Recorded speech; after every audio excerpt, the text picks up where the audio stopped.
avec tant de richesses sur notre sol, avec une nature généreuse, de l'eau, du soleil en abondance, l'Afrique est aujourd'hui le continent le plus pauvre. L'Afrique est un continent affamé. Et comment se fait-il que les chefs d'État traversent donc le monde à mendier?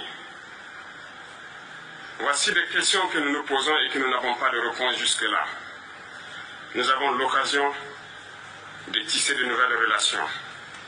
Et j'espère que ces relations puissent être les meilleures pour donner un meilleur avenir à nos peuples. Ma génération me charge aussi de dire que, par ce fait de pauvreté, ils sont obligés de traverser l'océan pour essayer de rallier l'Europe. Ils meurent dans l'océan. Mais que prochainement, ils n'iront pas traverser parce qu'ils viendront devant nos palais pour chercher leur pitance quotidienne. Pour ce qui concerne le Burkina Faso, aujourd'hui nous sommes confrontés depuis plus de 8 ans à la forme de manifestation la plus barbare, la plus violente du néocolonialisme, de l'impérialisme. L'esclavage qu'on tend encore à nous imposer. Nos dévanciers nous ont bien appris une chose. L'esclave qui n'est pas capable d'assumer sa révolte ne mérite pas que l'on s'apitoie sur son sort. Nous ne nous apitoyons pas sur nos sorts, on ne demande pas que quelqu'un s'apitoie sur notre sort.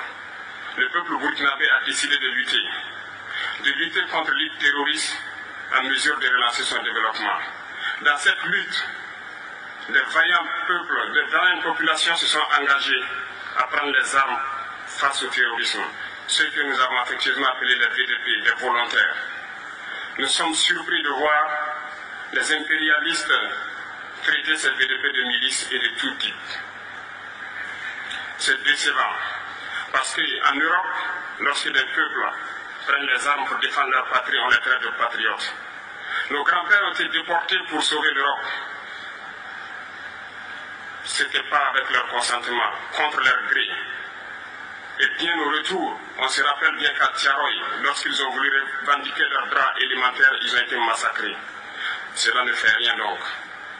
Lorsque nous, peuple, nous décidions de nous défendre, on nous traite de milices. Mais là n'est pas le problème.